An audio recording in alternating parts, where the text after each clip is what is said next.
नमस्कार दोस्तों, आप सभी का आपके अपने YouTube चैनल यूपी एग्जाम मंत्रा पे एक बार फिर से स्वागत है। तो दोस्तों, हम लोग पढ़ रहे थे गुप्त साम्राज्य की पहली क्लास हम लोगों ने कल देखी थी। कल की क्लास में हम लोगों ने क्या देखा था कि जो प्रमुख शासक थे गुप्तों के उनको देखा था, और हमें गुप्त काल की जानकारियां कहाँ से मिलती हैं, क्या स्रोत हैं, उनको देखा था। और एक दो महत्वपूर्ण अभिलेखों को देखा था जहां से हमें गुप्त काल की जानकारियां मिलती हैं और जहां से क्वेश्चन आए हुए हैं। उसके साथ ही साथ कल की क्लास में हमने कुछ चीनी यात्रियों को देखा था, उनके आने का क्रम देखा था। चलिए अब आप लोग इसी के साथ बताइए कि जो फाहियान था वो किसके टाइम में आया था और हुएनसांग किसके टाइम में आया था। फाहियान किसके टाइम में आया था, हुएनसांग किसके टाइम में आया था। दोनों शासकों का नाम आप कमेंट बॉक्स में बताइए, ठीक है। आप कमेंट करेंगे तो पता चलेगा कि आप पढ़ाई कर रहे हैं कि नहीं कर रहे हैं, केवल आप वीडियोस देख रहे हैं। उसके साथ साथ हमने शासकों को देखा था। एक बार हम फटाक से सभी शासकों को याद कर लेते हैं क्रम। तो सबसे पहले हमने किसको देखा था, श्रीगुप्त को देखा था। श्रीगुप्त कौन था, तो श्रीगुप्त था आपके गुप्त साम्राज्य का संस्थापक। फिर हमने देखा था घटोत्कच। घटोत्कच कौन था भैया, तो घटोत्कच के बारे में हमें जानकारी कहाँ मिलती है, सुपिया लेख से मिलती है। और जो सुपिया लेख है स्कंदगुप्त का, वहां से हमें ये पता चला है कि श्रीगुप्त नहीं बल्कि घटोत्कच से गुप्त साम्राज्य की वंशावली थी। सुपिया लेख में क्या था कि श्रीगुप्त के बारे में कोई वर्णन नहीं था।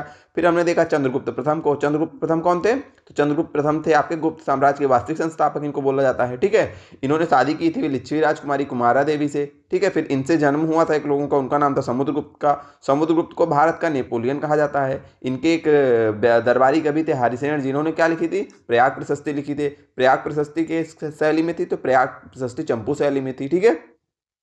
फिर हमने देखा था समुद्रगुप्त के बाद एक लोग और शासक होते हैं बीच में, लेकिन वो हमारे लिए इंपॉर्टेंट नहीं होते हैं। उनका नाम क्या था, क्योंकि उनका नाम था रामगुप्त। और जो आपके रामगुप्त थे, रामगुप्त को आपको इन्होंने किसके आक्रमण को, शकों के आक्रमण को जो है ये जो है नहीं झेल पाए, उनके सामने आत्मसमर्पण कर दिए थे। तो आपके जो चंद्रगुप्त द्वितीय थे, चंद्रगुप्त द्वितीय ने शकों को हराया, और ऐसा कहा जाता है कि उन्होंने इनकी भी हत्या कर दी थी, ठीक है।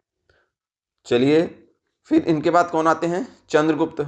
चंद्रगुप्त चंद्रगुप्त चंद्रगुप्त के बाद कौन आता है, चंद्रगुप्त के दरबार में नवरत्न हमने आपको याद कराया था। और नवरत्नों को याद करने की ट्रिक क्या बताई थी कि अमर छापे से बेशक काला धन बराबर घटा, कुछ याद आ रहा है। कालिदास धनवंतरी छपड़क अमर सिंह शंकु बेताल भट्ट घटकर पर वाराह मिहिर और वररुचि, इसकी दो राजधानियां थी, पाटिलपुत्र और उज्जैनी। फिर उसके बाद हमने क्या देखा था, हमने देखा था कि मेहरौली का जो लौह स्तंभ है उसमें चंद्र नाम के एक शासक के बारे में जानकारी मिलती है, और ऐसा माना जाता है कि वो चंद्र और कोई नहीं, यही चंद्रगुप्त द्वितीय हैं। फिर हमने कुमारगुप्त को देखा था, ठीक है। कुमारगुप्त को देखा था। कुमारगुप्त के टाइम पुष्यमित्रों का आक्रमण हुआ था, लेकिन ये पुष्यमित्र वो नहीं थे जो पुष्यमित्र जिस पुष्यमित्र को हम पढ़ चुके हैं पहले।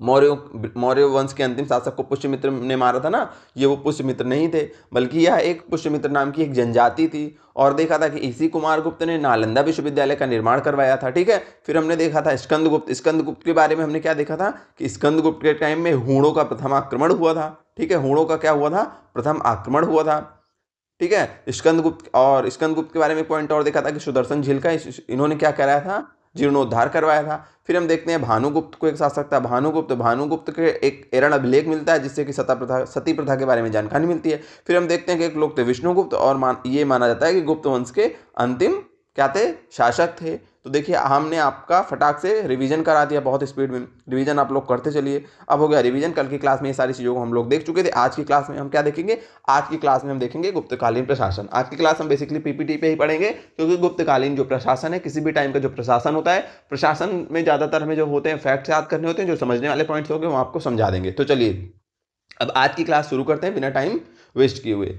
तो आपको याद रखना है कि देखिए जो गुप्त थे ना, गुप्तों का जो राजकीय चिन्ह था वो था गरुण। वो क्या था, गरुण। और इनकी जो राजकीय भाषा थी वो थी संस्कृत। ये दोनों पॉइंट आपको याद रखना है कि गुप्तों का जो राजकीय चिन्ह था वो गरुण था, और इनकी जो राजकीय भाषा थी संस्कृत थी। और इस काल में हम देखते हैं कि संस्कृत के बहुत सारे ग्रंथ लिखे गए। अभी आगे हम देखेंगे कि बहुत सारे ग्रंथ लिखे गए। अच्छा, इस समय क्या था ना कि जो राजा था वो दैवीय अधिकार रखता था। दैवीय अधिकार का रखने का इतना ही मतलब होता है कि भैया जो राजा है वो सबसे उत्तम है, सबसे ऊपर है। वो जो निर्णय करेगा उसके निर्णय पर प्रश्न चिन्ह नहीं उठा सकते, क्योंकि वो देवता है। वो देवता की इच्छा से यहाँ पे शासन कर रहा है, वो देवता के समान है, ठीक है। वो जो कर रहा है, जो सही कह रहा है वही सही है, जो वो गलत कह रहा है गलत है, ठीक है।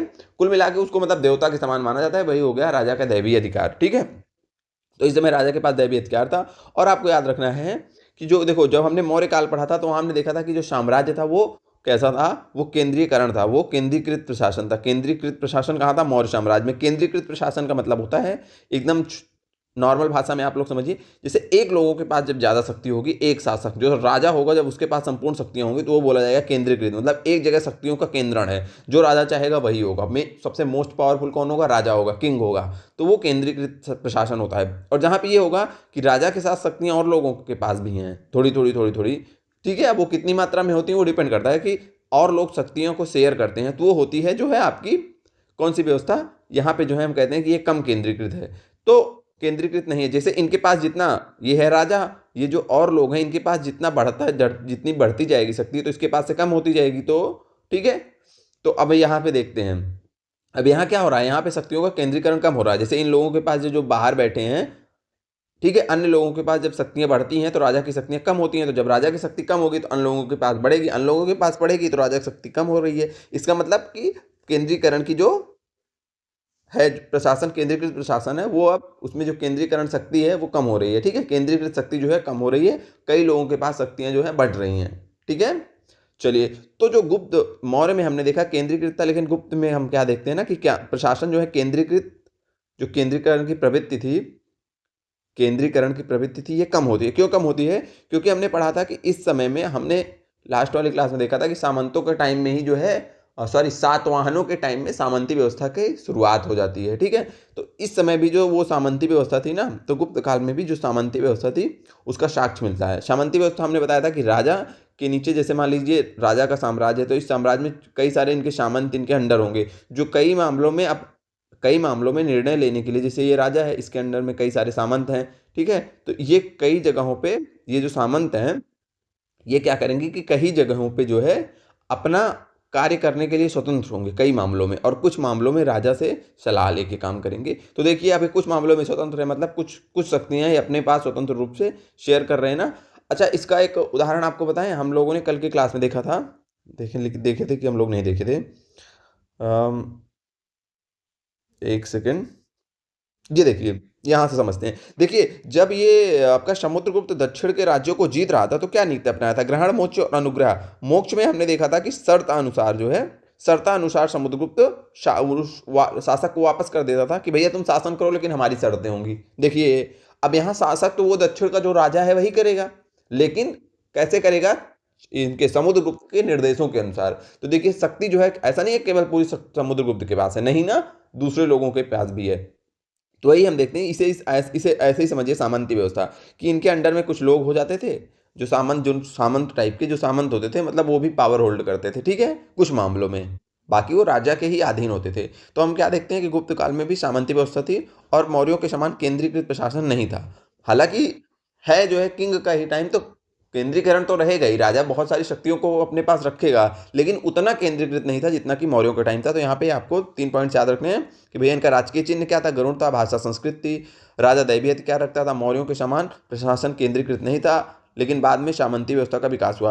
अब हम देखेंगे प्रशासनिक इकाइयों का पदानुक्रम, यानी कि जो थोड़ा साम्राज्य था, सीधा सा इसका मतलब है साम्राज्य था। देखिए, साम्राज्य है, बड़ा सा साम्राज्य होता है, तो राजा तो बैठेगा राजधानी में, वहां से बैठ के वो सारी चीजों का शासन संचालन कर नहीं सकता है, तो वो क्या करता है, वो अपने साम्राज्य को छोटे छोटे हिस्सों में प्रशासन की सुविधा के लिए बांट देता है। और जो छोटे छोटे हिस्से, जैसे वर्तमान में देखते हैं हमारा पूरा राज्य, जैसे भारत है, इंडिया है, इंडिया राज्यों में बटा है। फिर जो जैसे हमारा अभी समझिए इंडिया है, कई सारे राज्य हैं, फिर जिले हैं, ठीक है। जिला प्रशासन के बाद आपका तहसील प्रशासन आता है, फिर उसके बाद क्या आता है, गांव होते हैं। तो ऐसे बटा है ना वर्तमान में, ठीक है। तो ऐसे ही हर काल में जो है शासकों ने बांट रखा था अपने प्रशासन की सुविधा के लिए। तो गुप्त काल में देखते हैं, तो जैसे गुप्त काल का ये पूरा देश है, पूरा राष्ट्र है, तो ये बटा होता था भुक्ति में, प्रांत में। प्रांतों को क्या बोला जाता था? भुक्ति। भुक्ति के नीचे होते थे विषय यानी कि जिला, उसके नीचे होते थे ग्राम, और इनके बीच में एक होता था विथि। क्या होती थी? विथि। ये विथि क्या था? ये कई ग्रामों का समूह जो होता था, विथि होती थी। ग्रामों का समूह, ग्रामों के समूह को क्या बोलते थे? विथि बोलते थे। यानी कि देश होता था पूरा, साम्राज्य के नीचे भुक्ति, भुक्ति के नीचे विषय, विषय के नीचे ग्राम। भुक्ति मतलब प्रांत, विषय मतलब जिला, ग्राम मतलब ग्राम ही हो गया आपका। और विषय और ग्राम के बीच में एक और इकाई होती थी जिसे विथि बोले थे, यानी कि ग्रामों का समूह। ये हुआ इनकी जो है प्रशासनिक इकाइयों का पदानुक्रम अब हम आपको याद दिलाते हैं, क्योंकि आप लोग भूल गए होंगे 100%। मौर्य काल में भी हमने प्रशासनिक इकाइयों का पदानुक्रम पढ़ा था, और ये पदानुक्रम क्यों पढ़ा रहे हैं, फर्जी नहीं पढ़ा रहे हैं। आपको थोड़ा सा कठिन लग रही होगी, लेकिन इसको रट डालिए, क्योंकि यहाँ से क्वेश्चन आया हुआ है और 3 जगह से क्वेश्चन आता है। 3 प्रशासकों की प्रशासनिक इकाइयों के, 3 साम्राज्यों की प्रशासनिक इकाइयों से क्वेश्चन आया हुआ है और आता भी है। वो है आपको पूरा, जैसे हमने हर जगह पढ़ाना के लिए हर जगह हमें इस चीज़ को नहीं देखा, कुछ ही जगह पे देखे। जैसे इनको गुप्तों का देखा हमने, मौर्यों का देखा था, और आगे हम देखेंगे चोलों का, चोल शासक थे उनकी प्रशासनिक। और यहाँ तीनों जगह से क्वेश्चन आए हुए हैं, और हम तीनों जगहों को यहाँ पे फिर से लिखा देते हैं। चोलों को हमने पढ़ा नहीं है, मौर्य का रिवीजन कर लेते हैं, और चोल के बारे में भी लिखा देते हैं। एक जगह रहेगी तो तुलनात्मक रूप में आप याद कर लेंगे। देखिए, जो मौर्य का भी बहुत बड़ा साम्राज्य था, वो किसमें बटा था बताइए?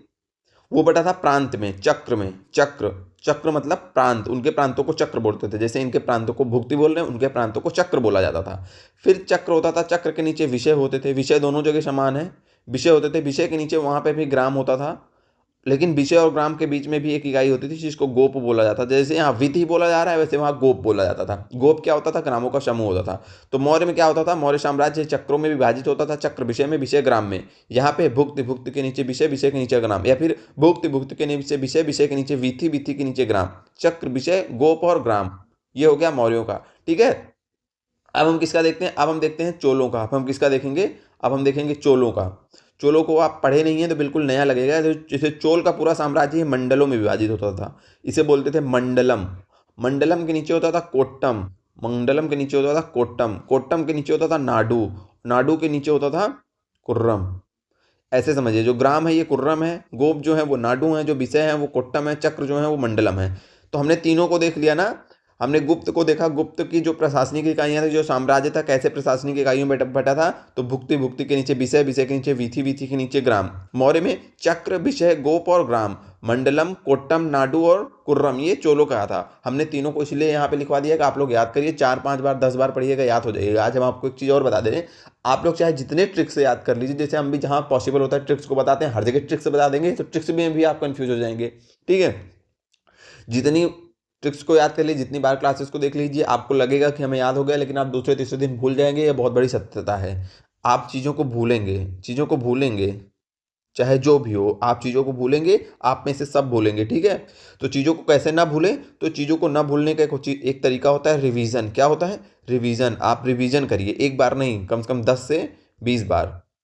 बड़ी बात नहीं है, 10 से 20 बार सब रिवीजन करते हैं। जिनका सिलेक्शन होता है सब रिवीजन करते हैं, बहुत बार रिवीजन करते हैं। चीज़ों को पढ़े, जैसे आप इसको पढ़े ना, तो आपको लगेगा कि अरे याद हो गया। कुछ चीज़ें याद होगी, कुछ चीज़ें नहीं याद होगी। फिर इसको आप कल, जब आज की क्लास पढ़नी है ना, तो कल पढ़ने के पहले इसका जो है शॉर्ट में एक बार सारी चीज़ों को देख लीजिए, मोटे मोटे पॉइंट्स को।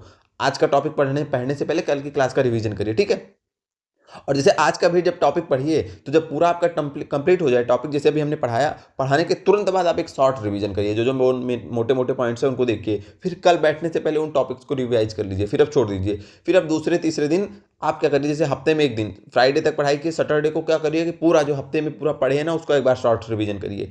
फिर 15 दिन में जितना पूरा पढ़ें उसका शॉर्ट रिवीजन करिए, फिर महीने में करिए। ये क्रम तब तक चलता रहेगा जब तक आपका सिलेक्शन नहीं होगा, क्योंकि आप चीज़ों को भूलेंगे, ये बहुत बड़ा फैक्ट है।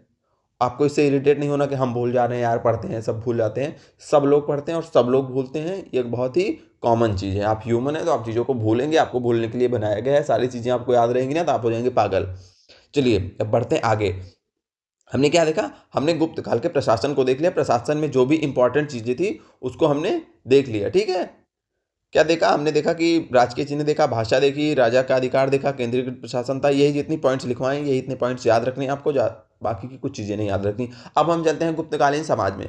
तो गुप्तकालीन समाज में हम देखते हैं ना कि जो वर्ण व्यवस्था थी उसमें काफ़ी जटिलता बढ़ गई थी। जो हमने देखा क्या था कि जो आपका ऋग वैदिक काल में भैया, उसमें वर्ण व्यवस्था का उदय होता है, लेकिन वो वर्ण व्यवस्था बहुत ही सरल थी, यानी कि कर्म के आधारित थी। जो जैसा कर्म करता था वो उस वर्ण का हो जाता था। फिर हमने देखा उत्तर वैदिक काल में कि कैसे जो है, उत्तर वैदिक काल में जो है कैसे इसमें जटिलता बढ़ती है। जटिलता का मतलब है कि अब इसको जन्म आधारित बना दिया जाता है। और कैसे आगे देखते हैं जो ब्राह्मण काल आता है, ठीक है, तो उस समय देखते हैं कि इसमें जटिलता बढ़ जाती है, ऊंच नीच की भावना आ जाती है। फिर और आगे जब बढ़ते हैं मौर्य काल में देखते हैं, फिर अब गुप्त काल में हम पहुंच चुके हैं। अब हम क्या देखें कि जातियों में जो है जटिलता और ज़्यादा बढ़ गई है। अब जातियां उपजातियों में विभाजित हो गई हैं। मतलब जो 4 वर्ण थे ना, वो 4 की जगह पता नहीं, अभी आप देखते होंगे वर्तमान में ना कई सारी जातियां उपजातियां हैं। ठीक है। तो इन ऐसी जो वर्तमान का जो स्वरूप है जातियों और उपजातियों का, ये बेसिकली जब गुप्त का टाइम पीरियड था, गुप्तों का, तो उस समय इसका उद्भव हुआ, जातियों का, उपजातियों का। ठीक है।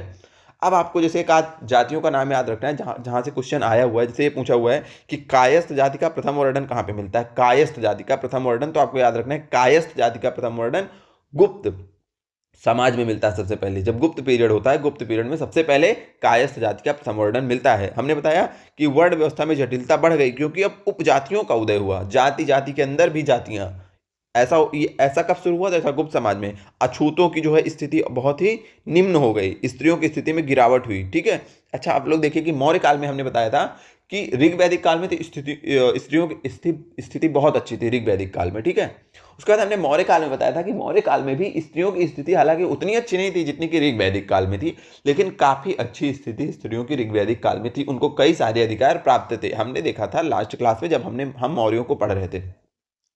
लेकिन गुप्तों के टाइम में हम देखते हैं कि गुप्त साम्राज्य में स्त्रियों की स्थिति में और गिरावट हो जाती है। इस समय हमें जो है सती प्रथा के भी साक्ष्य मिले हैं जो कि मौर्य टाइम में नहीं थे। तो सती प्रथा जैसी कुप्रथाओं के साक्ष्य हमें गुप्त टाइम में मिली हैं। और ये साक्ष्य हमें कहाँ से मिला है?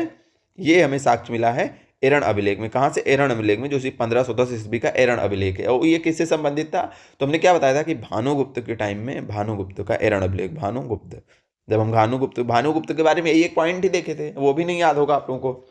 कोई बात नहीं, सब भूलते हैं, हम भी भूलते हैं। चलिए अब आगे देखते हैं। तो समाज के बारे में हम जो इंपॉर्टेंट पॉइंट्स थे उनको हमने देख लिया कि भैया वर्ण व्यवस्था में जटिलता बढ़ गई, उपजातियों का उदय हुआ, कायस्थ नामक जाति का प्रथम वर्णन। अब आप बोलेंगे कि केवल कायस्थ को क्यों पढ़ा रहे हैं, बहुत सारी जातियों का वर्णन हुआ होगा। तो वही पढ़ोगे ना जो प्रीवियस ईयर में आया हुआ है, जो आने की संभावना है। 500 उपजातियां बन गई होगी, सब याद नहीं कर पाएंगे, ना हम याद कर पाएंगे, और टाइम वेस्ट है। आप लोग सोचिए, आप कम से कम पढ़ने की कोशिश किया करिए। ठीक है, कम से कम मतलब जितने में आपका काम हो जाए। अब ये नहीं कि गुप्त काल को 20 मिनट की क्लास में पढ़ ले रहे हैं, हो गया 10 मिनट की क्लास में। अच्छा, आप लोगों को आजकल एक बहुत ट्रेंड चला है मैराथन का। तो हम हमारा जो पर्सनल जो एक्सपीरियंस है वो हम बता रहे हैं कि मैराथन और राथन के चक्कर में मत पड़ा करिए। ये जो आजकल के, ठीक है, टीचर्स हैं कुछ लोग, वो अपना पता नहीं किस चक्कर में 12-12, 15-15 घंटे की क्लासेस पढ़ाते हैं। पता नहीं वो किस मनोवैज्ञानिक दबाव का शिकार हो गए हैं। आप ये सोचिए कि आप 15 घंटे नहीं पढ़ सकते एक विषय, पढ़ भी लेंगे कुछ नहीं याद होगा। आपको लगेगा कि याद हो रहा है, आप एक अपने आप में आपको मोटिवेशन मिलेगा कि मैंने 12 घंटे एक ही विषय पढ़ा, लेकिन उसको पढ़ने का कोई मतलब नहीं है। ठीक है, छोटी छोटी क्लासेस पढ़ेंगे, दिमाग की कैपेसिटी होती है। आपको बैठा के 20 दिन का खाना इकट्ठे खिला दिया जाए, खा पाओगे? डाइजेशन सिस्टम ही खराब होगा। तो जब आप खाना नहीं खा सकते तो दिमाग कैसे पढ़ लेगा 12 घंटे 15 घंटे एक ही विषय को लगातार? छोटी छोटी क्लासेस देखिए, छोटे छोटे कॉन्सेप्ट को समझिए, चीज़ों को रिवीजन करिए, तब चीज़ें आपको याद होंगी।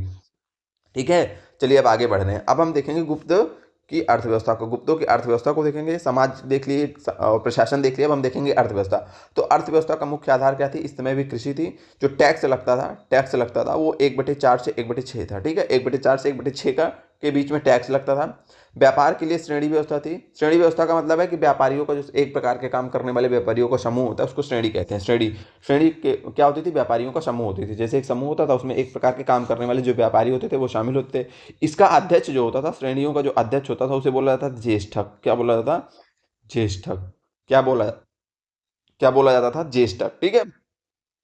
इस टाइम भैया व्यापार भी होता था, पोर्ट्स भी थे, व्यापार होता था, पोर्ट्स भी थे, क्योंकि विदेशों से व्यापार होता था, एक जगह से दूसरी जगह सामान आता जाता था। तो जो पोर्ट्स थे, उन पोर्ट्स में, पोर्ट्स मतलब बंदरगाह, नगर घंटाशाला, कदूरा और चौला, ये प्रमुख पोर्ट थे। तो आपसे पूछा जा सकता है कि निम्न में से कौन सा गुप्तकालीन प्रमुख बंदरगाह है? तो ऑप्शन देगा कदूरा, चौला, नगर घंटाशाला, और ऑप्शन में एक दो दे देगा, एक ही और देगा। ठीक है, तो आपसे पूछेगा कौन सा सही है, कौन सा गलत है, या कौन कौन सा है नीचे, जैसे आजकल पूछता है कि 1 2 3 सही है, 2 3 4 सही है, इस टाइप का ना। तो आपको ये रट लेना है कि नगर घंटाशाला, कदूरा और चौला प्रमुख बंदरगाह थे। एक और प्रमुख बंदरगाह था जिसका नाम था ताम्रलिप्ति। क्या नाम था जिसका नाम था ताम्रलिप्ति। ये कहाँ था? तो ये बंगाल में था। ठीक है, ये बंगाल का ये प्रमुख बंदरगाह था। ठीक है, तो ताम्रलिप्त कहाँ था ये बंदरगाह? ये एक बहुत इंपॉर्टेंट पोर्ट था। ये कहाँ था? ये बंगाल में था। और ये आपको याद रखना है कि ये बहुत इंपॉर्टेंट जो है व्यापारिक केंद्र था, बहुत प्रमुख जो है व्यापारिक केंद्र था गुप्त काल का। ठीक है, उसके बाद अब करते हैं, व्यापार व्यापार हो रहा है तो सिक्के होंगे, रुपया पैसा चलेगा भैया। इस समय मुद्राओं का भी प्रचलन हो चुका था। ठीक है, तो इस समय जो स्वर्ण के सिक्के थे, चांदी के सिक्के थे, बहुत इंपॉर्टेंट थे। तो जो स्वर्ण सिक्के थे उनको दिनार बोला जाता था, स्वर्ण सिक्कों को दिनार बोला जाता था। और चांदी के सिक्कों को रूपक बोला जाता था। रूपक या इसको रुपयक बोला जाता था, रुपयक, रुपयक बोला जाता था, ठीक है, रूपक नहीं रुपयक बोला जाता था। तो सिक्के थे, सिक्के में जो सोने के सिक्के थे उनको दिनार, जो चांदी का सिक्का था उनको रुपयक बोला जाता था। उसके बाद भू एक विशेष प्रकार का भू राजस्व एक टैक्स ही होता था, उसको उद्रंग बोला जाता था। उद्रंग क्या था? एक प्रकार का ये टैक्स था, एक प्रकार का टैक्स था, ठीक है, एक प्रकार का क्या था? ये टैक्स था। उसके बाद ये एक पॉइंट हमने जो यहाँ पे नीचे लिखा हुआ है, हमने आपको जब कुषाण को हम पढ़ा रहे थे तब हमने डिस्कस किया था कि भैया गुप्तों ने सर्वाधिक सोने के सिक्के जारी किए थे, परंतु सर्वाधिक शुद्ध सोने के सिक्के कुषाणों ने जारी किए थे। सर्वाधिक शुद्ध सोने के सिक्के कुषाणों ने जारी किए थे। अब आपको बताना है, एक क्वेश्चन पूछ रहे हैं हम, उसका उत्तर आपको देना है कि गुप्त काल में किसने सबसे पहले चांदी के सिक्के जारी किए थे? किस गुप्त शासक ने सबसे पहले चांदी के सिक्के जारी किए थे? थोड़ा सा और याद दिला देते हैं कि आपको भी पता है कि इस प्रश्न पे थोड़ा सा विवाद था। हमने दो शासकों का नाम बताया था, आपको दोनों को कमेंट कर देना है, ठीक है, दोनों का नाम बताइए, दोनों का नाम आता है ना, ठीक है, दोनों को कमेंट करके बताइए। उसके बाद आप बताइए कि भारत में किसने सर्वाधिक मात्रा, सबसे पहले, हाँ, भारत में किसने सबसे पहले सोने के सिक्कों को चलाया था? ये पॉइंट भी आपको याद बताना है। एक बताना है कि इस भारत में सबसे पहले किसने सोने के सिक्कों को चलाया था, और दूसरा बताना है कि भारत में सबसे पहले जो है व्यवहारिक रूप में प्रचलन किसने लाया था। पहला क्वेश्चन कि गुप्त काल में किस शासक ने चांदी के सिक्कों का चलाया था सबसे पहले, गुप्तकालीन। दूसरा क्वेश्चन कि किसने भारत में सबसे पहले सोने के सिक्कों को चलाया, सोने के सिक्कों को चलाया। तीसरा क्वेश्चन है कि किसने सबसे पहले सोने के सिक्कों को प्रचलन में लाया, सोने के सिक्कों को प्रचलन में लाया, प्रचलन में लाया। और अगली चीज तो हम बता ही रहे हैं यहाँ पे कि गुप्तों ने सबसे मात्रा में सिक्के जारी किए, किंतु कुषाणों ने सबसे अधिक मात्रा में शुद्ध स्वर्ण के सिक्कों को जारी किया। शुद्ध कुषाण और सर्वाधिक गुप्त, ठीक है, ये बात किसकी की है? हम अर्थव्यवस्था के जो इंपॉर्टेंट पॉइंट्स हैं उनको हमने देखा। अब हम चलेंगे गुप्तकालीन कला में। तो ऐसा देखो, गुप्त काल को कलाओं के कारण ही बोला जाता है इतिहास का स्वर्ण युग। वास्तुकला का अद्भुत विकास देखते हैं, चित्रकला में अद्भुत विकास होता है, मूर्ति कला में अद्भुत विकास होता है, साहित्य और साहित्यिक जो कलाएं थी, साहित्य थे, उसका भी बहुत अच्छी मात्रा में विकास होता है, जिसको कि अभी देख रहे हैं हम तुरंत। तो वास्तुकला में चलते हैं। तो देखिए, इस काल में, गुप्त काल में ही मंदिरों का प्रथम बार निर्माण शुरू होता है। मंदिरों का निर्माण अभी तक हम इतिहास में नहीं पढ़े। मंदिरें बनना कहाँ से शुरू होते हैं? गुप्त काल में। गुप्त काल में मंदिरों का निर्माण शुरू होता है, ठीक है। इस काल में जो है उत्तर भारत में एक शैली का विकास होता है जिसको बोलते हैं नागर शैली। जिसको क्या बोलते हैं? नागर शैली। क्या बोलते हैं जिसको? जिसको बोलते हैं नागर शैली, ठीक है। दक्षिण भारत में एक शैली का विकास हुआ था जिसको बोलते हैं द्रविड़ शैली। गुप्तों से तो ये नागर शैली ही संबंधित है, ठीक है। पढ़ ले रहे हैं, मंदिरों की तीनों शैलियों को हम लोग समझ ले रहे हैं। तो गुप्त, ये नागर शैली उत्तर भारत में, द्रविड़ शैली जो है दक्षिण भारत में, और जो मध्य भारत थी वहाँ पे वेशर शैली, वहाँ पे वेशर शैली, ठीक है। नागर शैली क्या थी? नागर शैली जो है मंदिरों की, मतलब अब देखिए वर्तमान में नागर शैली ऐसा नहीं हो कि एक ही दिन में नागर शैली के जो मंदिर थे अपनी विशेषताओं को ग्रहण कर लिए ना।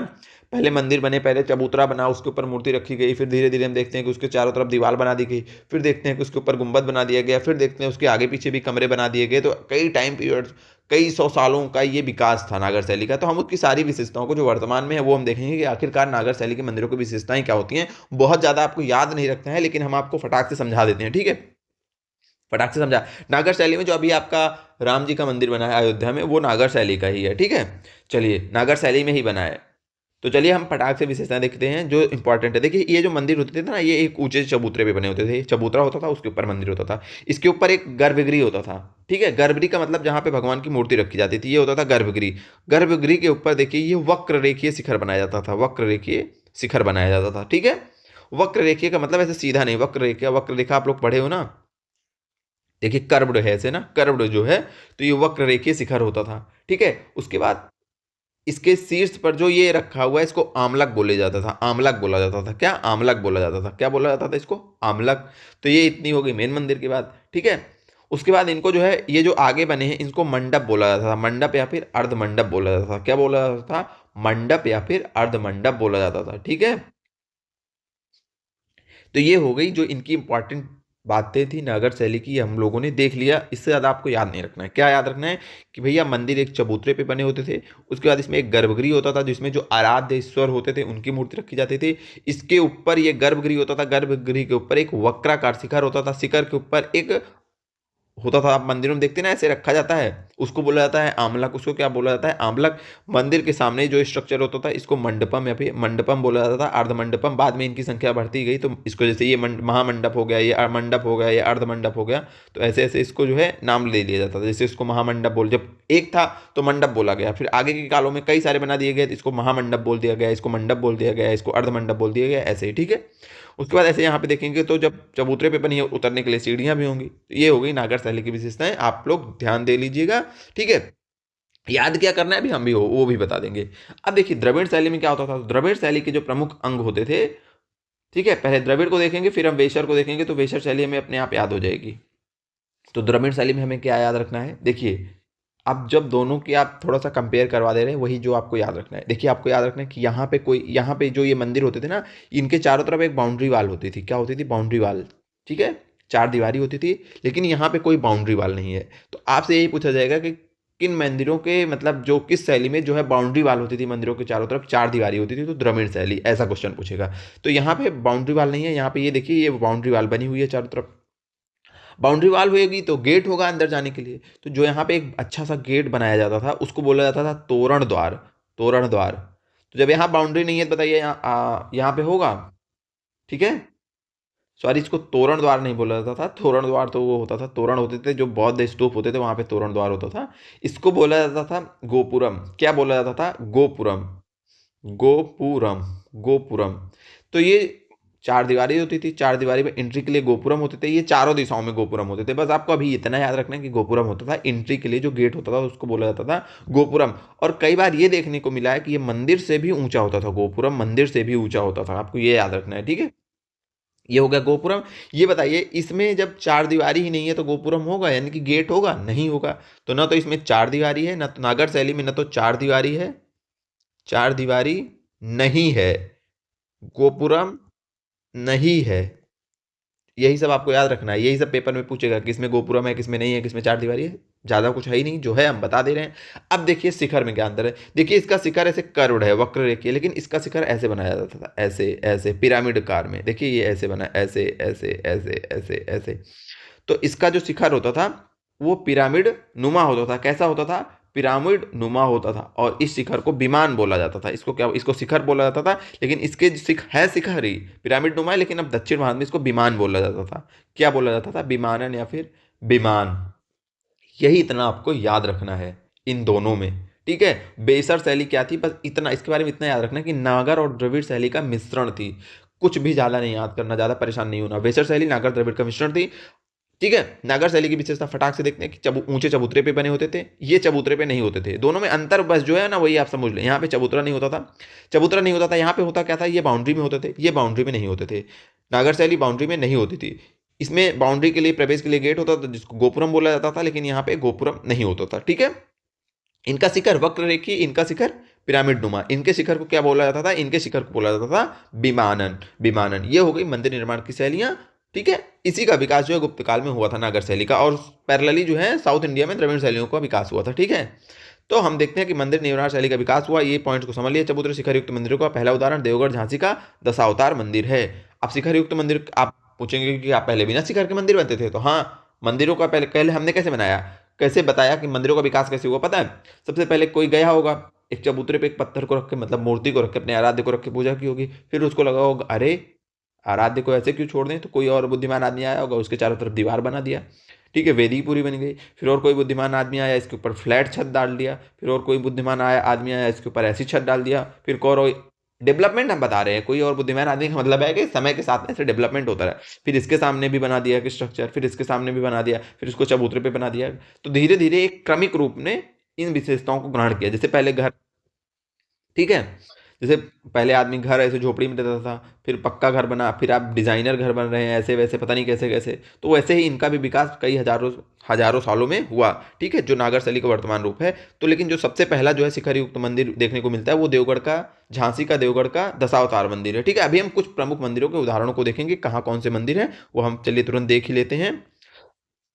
अब गुप्तकालीन प्रमुख मंदिर पूछा जाता है कि विष्णु का मंदिर, ये यही पूछा जाएगा कि विष्णु मंदिर कहाँ है, शिव मंदिर कहाँ है, पार्वती मंदिर कहाँ है, ये पूछा जाएगा। तो आपको ये याद रखना है स्टेट और उस प्लेस का नाम सहित। तो विष्णु का मंदिर कहाँ है, तिगवा मध्य प्रदेश में, आपको याद रखना है। शिव मंदिर कहाँ है, भूमरा मध्य प्रदेश में। पार्वती मंदिर कहाँ है, नचना कुठार मध्य प्रदेश में। दशावतार मंदिर अभी हम देखे देवगढ़ झांसी ललितपुर उत्तर प्रदेश में, ठीक है।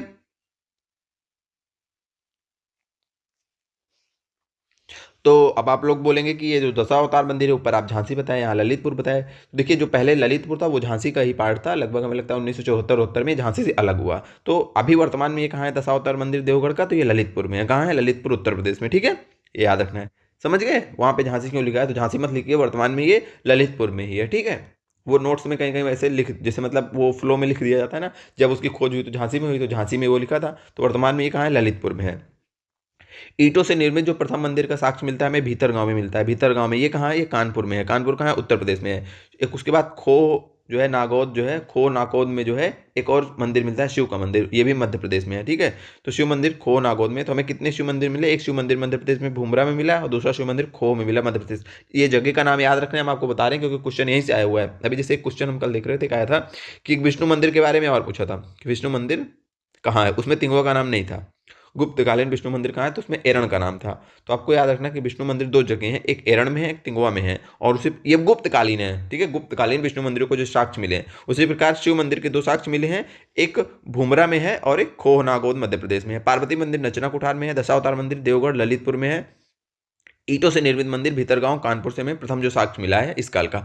आप लोग 4-5 पढ़ेंगे, ये चीजें याद हो जाएंगी। इसको याद कर लीजिएगा, इसको रट डालिएगा। क्या करिएगा, रट डालिएगा, 5-10 बार से पढ़िएगा। विष्णु मंदिर तिंगुआ, विष्णु मंदिर तिंगुआ, शिव मंदिर भुमरा, पार्वती मंदिर नचना कुठार, ऐसे याद हो जाएगा। हमने भी ऐसे याद किया था और ऐसे याद दिमाग में सेट हो जाती हैं चीजें। ये हुई मंदिरों की कहानी, मंदिरों को देख लिया हमने, ठीक है। अब हम चलते हैं इस काल में किसके ऊपर, साहित्य के ऊपर। साहित्य बहुत इंपॉर्टेंट था, बहुत सारी रचनाएं लिखी गई, हमने कल ही आपको बताया था। चित्रकला, अच्छा चित्रकला नहीं देखे, कुछ नहीं याद करना चित्रकला में। इस समय जो है जैसे हमने देख सारनाथ जो शैली थी, सारनाथ शैली में मूर्ति कला का विकास हुआ और इस शैली में बुद्ध की जो है सुंदर सुंदर क्या बनाई गई, मूर्तियां बनाई गई। क्या बनाई गई, बुद्ध की सुंदर सुंदर मूर्तियां बनाई गई। तो आपसे यही पूछेगा कि सारनाथ शैली में बुद्ध की मूर्तियां कब बनाई गई, तो सारनाथ शैली में बुद्ध की मूर्तियों का जो विकास हुआ ये कब हुआ, तो ये आपके हुआ जो है गुप्त काल में। कब हुआ, गुप्त काल में। उसके बाद चित्रकला में देखते हैं, तो आपने नाम सुना होगा ना अजंता की गुफाएं, बाघ की गुफाएं। तो जो अजंता और बाघ की गुफाओं में चित्रकारी हुई, चित्रकारी का विकास हुआ, वो गुप्त काल में ही हुआ। क्वेश्चन यही पूछेगा कि अजंता की गुफाओं में चित्रकला का विकास किस काल में हुआ, तो गुप्त काल में। बाघ की गुफाओं में चित्रकला का विकास किस काल में हुआ, तो गुप्त काल में। अजंता की गुफाएं कहाँ है, महाराष्ट्र में। बाघ की गुफाएं क्या है, मध्य प्रदेश में। इतना नहीं पूछेगा, इस प्लेस का भी नाम पूछेगा। जहां जितना जरूरी होता है सब लिखवा दिया जाता है आपको। औरंगाबाद में, मध्य प्रदेश में बाघ की गुफाएं, इसमें प्लेस नहीं याद रखना, इसमें याद रखना है, ठीक है। आज ये क्वेश्चन जब हम बौद्ध को पढ़ा रहे थे तभी आपको बताया था कि अजंता से जो है बोधिसत्व पद्मपाणि का चित्र कहाँ से प्राप्त हुआ है, तो ये आपको बताना है। ये ये इसको अवलोकितेश्वर भी बोला जाता है, अवलोकितेश्वर। इस चित्र को अवलोकितेश्वर भी बोला जाता है। ये चित्र कहाँ से प्राप्त हुआ, तो ये आपके अजंता से प्राप्त हुआ है, ठीक है। अजंता की गुफाओं से प्राप्त हुआ है। जब बौद्ध को पढ़ा रहे थे तभी हमने इसको बताया था, ठीक है।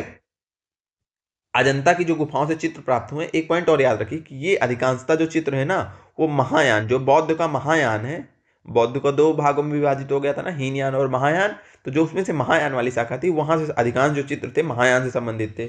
जो बाघ की गुफाओं से चित्र थे, ये अधिकांश चित्र लोक जीवन से संबंधित चित्र थे, लोक जीवन से संबंधित चित्र थे, लोक जीवन से संबंधित चित्र थे। सारे पॉइंट हो गए चित्रों के बारे में। अब हम प्रवेश करते हैं भैया साहित्य के बारे में। बोला जाता है कि संस्कृत का स्वर्ण युग बोला जाता है, संस्कृत का स्वर्ण युग, क्योंकि संस्कृत राजकीय भाषा थी तो राजकीय भाषा को संरक्षण मिला, तो बहुत सारी रचनाएं हुई संस्कृत में, ठीक है। तो इसीलिए इस काल को संस्कृत का स्वर्ण युग बोला जाता था। हमने कल की क्लास में देखा था कि कालिदास की रचनाओं से हमें गुप्त काल की जानकारी मिलती है, लेकिन हमने आपको बताया था कि कालिदास की सारी रचनाओं को हम देखेंगे आगे। कालिदास की सारी रचनाओं को आप याद कर लीजिए। अभिज्ञान शकुंतलम, रघुवंशम, ऋतु संहार, मालविकाग्निमित्रम, कुमार संभवम, विक्रमो वर्षीयम, मेघदूतम। कविता की तरह पढ़िएगा, 5 बार 10 बार याद हो जाएगा। ऐसे कैसे पढ़िएगा, अभिज्ञान शकुंतलम, रघुवंशम, ऋतु संहारम, मालविकाग्निमित्रम, कुमार संभवम, विक्रमो वर्षीयम, मेघदूतम। हो गया। ऐसे कविता की तरह 5 बार पढ़िएगा, रटो। पता है जब आप रटते हैं बार बार ना, दिमाग में से फ्लो सेट हो जाता है। जब आपको अभिज्ञान शकुंतलम याद बोलेंगे ना, कोई सामने बोलेगा तो अभिज्ञान शकुंतलम बोलेगा तो आपको पूरा फ्लो याद आ जाएगा। अभिज्ञान शकुंतलम, रघुवंशम, ऋतुसंहारम, मालविकाग्निमित्रम, कुमार संभवम, विक्रमोर्वशीयम, मेघदूतम। ये हो गई कालिदास की रचनाएं। उसके बाद आपको याद रखना है किसकी, विष्णुदत्त की पंचतंत्र याद रखना है। पूछेगा कि विष्णुदत्त की कौन सी रचना है, पूछेगा पंचतंत्र किसकी रचना है, तो विष्णु शर्मा की रचना है। कामसूत्र किसकी रचना है, वात्स्यायन की रचना है, सब इसी काल की हैं। अमरकोश किसकी रचना है, अमर सिंह की रचना है। नीतिसार किसकी रचना है, कामंदर की। मृक्ष कटिकम किसकी रचना है, शूद्रक की। सारी रचनाएं मोस्ट इंपॉर्टेंट है, मोस्ट इंपॉर्टेंट है। पीवाईक्यूज उठा के देख लीजिए किसी पेपर का जिसमें एंशिएंट हिस्ट्री जीके जीएस आता है, अगर ये आपको पीवाईक्यूज में इनसे क्वेश्चन नहीं मिलते हैं तो ऐसा हो ही नहीं सकता, 100% क्वेश्चन मिलेगा। सबको रट डालना है। नीतसार, कामंदक, मृच्छकटकम, शूद्रक, अमर सिंह जो है अमर कोश की रचना की है, कामसूत्र की रचना वात्स्यायन ने की है, पंचतंत्र की रचना विष्णु शर्मा ने की है। ठीक है, अब इसके साथ एक पॉइंट आपको याद करा देते हैं, ये मतलब इस टॉपिक से रिलेटेड नहीं है लेकिन पीवाईक्यूज में इसी टॉपिक में शामिल था। ये पीवाईक्यूज हम पढ़ रहे थे तो वहां मिला था, पूछा था उसमें कुछ चिकित्सक के नाम दिया था, प्राचीन काल में जो डॉक्टर हुए थे ना उनका नाम दिया था, बोला था कि ये कौन किस काल से संबंधित है।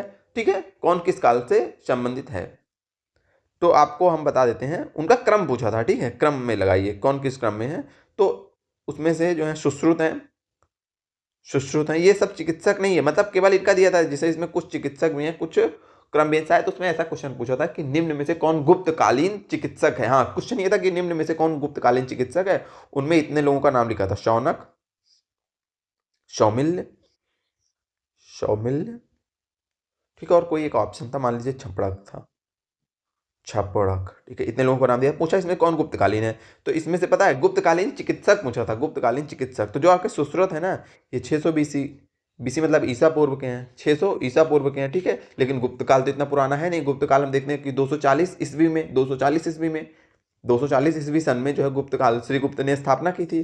तो ये 600 बीसी मतलब उसके भी 240 तो ये, और उसके भी 600 साल पहले, तो गुप्त काल के लगभग 800 साल पहले ये थे, तो ये गुप्त काल के नहीं होंगे। उसके बाद शौनक थे, ये शौनक जो है ये ऋषि थे, किस काल के ऋषि थे, तो ये उससे भी पहले ऋग्वैदिक काल के ऋषि थे, ऋग्वैदिक काल के ऋषि थे, ये भी नहीं हुए आंसर। क्वेश्चन क्या था कि निम्न में से गुप्तकालीन चिकित्सक कौन है। सुश्रुत तो चिकित्सक हैं लेकिन गुप्त काल के नहीं है, शौनक तो चिकित्सक ही नहीं है, ऋषि हैं। सौमिल्य क्या है, सौमिल्य गुप्त काल के हैं, लेकिन ये गुप्त काल के तो हैं लेकिन ये नाटककार हैं, ये नाटककार हैं, तो ये आपको ये पॉइंट याद रखना है। ठीक है, छपड़क कौन है, छपड़क जो है ये ज्योतिषी थे, ये कौन थे, ज्योतिष थे। कौन थे ये ज्योतिष थे। उसके बाद अब ये बताइए कि ये किस काल के थे, छपड़क किस काल के थे, आप लोग कमेंट करके बताइए। ठीक है, हम बताए हैं इसको, आपको भी कल वाली क्लास में ही बताए हैं, बता दें ये काल में तो इसी थे। अब बताइए किसके दरबार में रहते थे, आपको ये बताना है, सॉरी इनके बारे में बताना है, किसके दरबार में। ये पीवाईक्यूज में आया हुआ क्वेश्चन था, तो हम सोचे आपसे डिस्कशन कर लिया जाए, कुछ इंपॉर्टेंट जो पॉइंट है आप लोग लिख लीजिएगा। ठीक है, उसके बाद हम देखते हैं साइंस टेक्नोलॉजी।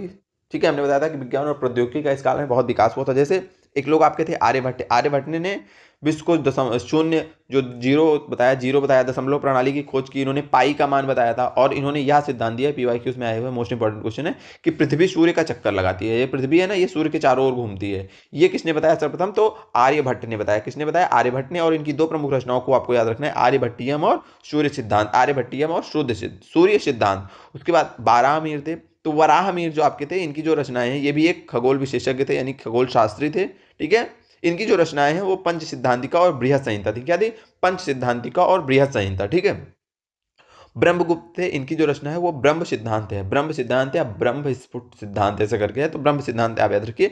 इन्हें जो है भारत का न्यूटन कहा जाता है, इन्हें भारत का न्यूटन कहा जाता है। विज्ञान और प्रौद्योगिकी से संबंधित इन्हीं तीन विद्वानों को आपको याद रखना है, इनकी रचनाओं को याद रखना है। इसी के साथ जो है आज की गुप्तकालीन क्लास, आपका गुप्तकालीन साम्राज्य पूर्णतः और बहुत अच्छे से समाप्त किया जाता है।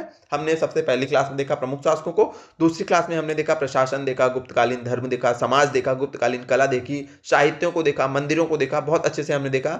अब आप लोग कमेंट करके बताइए आपको क्लास कैसी लगी है, क्या ये सारी क्लासेस आपको अच्छी लग रही हैं। अगर अच्छी लग रही हो तो चैनल को सब्सक्राइब करिए, दोस्तों के साथ शेयर करिए, और किसी भी प्रकार का सुझाव या किसी प्रकार की त्रुटि हुई हो क्लास में तो आप उसको बताने की अवश्य कृपा करें। ठीक है, बहुत बहुत धन्यवाद आप सभी का इस क्लास को देखने के लिए। मिलते हैं फिर से किसी नई क्लास में। और हाँ, क्लासेस का आप लोग रिवीजन करते चलिए, हम यहाँ चाहें तो रिवीजन करवा दें तुरंत एक बार फिर से, लेकिन क्या होता है ना, क्लास बहुत बड़ी हो जाती है, जब क्लास बहुत बड़ी हो जाती है आप लोग भी क्लास देखते नहीं हो, और कितनी भी कोशिश करते हैं क्लासेस बड़ी हो जाती हैं, आपको जल्दी से कवर भी करवाना है तो क्लासेस थोड़ी थोड़ी बड़ी हो जाती है। इसके बाद हम लोग क्या कर रहे हैं ना, इसके बाद जो हमारे साथी लेखपाल की तैयारी कर रहे हैं, जैसे ये एंशिएंट हिस्ट्री है, ये तो सबको पढ़नी है, बहुत इंपॉर्टेंट है। हमने बताया कि पीसीएस प्री तक जिसको देना है ये बहुत इंपॉर्टेंट है। जो पीसीएस प्री की तैयारी कर रहे हैं, जो नोट्स बना रहे हैं वो देखिएगा, उनका नोट्स उठा के देखिएगा, इसको देखिएगा। ठीक है, और हाँ, हम बात कर रहे हैं कि जो इन्वायरमेंट और इकोलॉजी की क्लास शुरू करने वाले हैं, ये लगभग अभी आपका लगभग 20 जनवरी के आसपास शुरू करेंगे, ठीक है। तो ये इतनी इंपॉर्टेंट है, अभी इसका नोट्स बना रहे हैं, बहुत अच्छे से बना रहे हैं, बहुत व्यापक रूप में बना रहे हैं, क्योंकि 10 क्वेश्चन आना है आपके लेखपाल में। इसके एनवायरमेंट इकोलॉजी और डिजास्टर मैनेजमेंट से 10 नंबर आएगा, तो हमारी कोशिश है कि 10 नंबर में से 8 नंबर सीधे सीधे हमारे नोट्स से आने चाहिए। बहुत अच्छे से नोट्स तैयार किया जा रहा है, बहुत अच्छे से एकदम फ्री में आपको नोट्स का पीडीएफ प्रिंटेबल फॉर्म में अच्छे से उपलब्ध करवाया जाएगा और सारी क्लासेस उपलब्ध कराई जाएंगी। बस चाहिए तो सिर्फ आप लोगों का सपोर्ट, ठीक है। तो बाकी उस कोर्स की चर्चा किसी और क्लास में करते हैं, मिलते हैं किसी नई क्लास में। आज की क्लास देखने के लिए आप सबका बहुत बहुत धन्यवाद।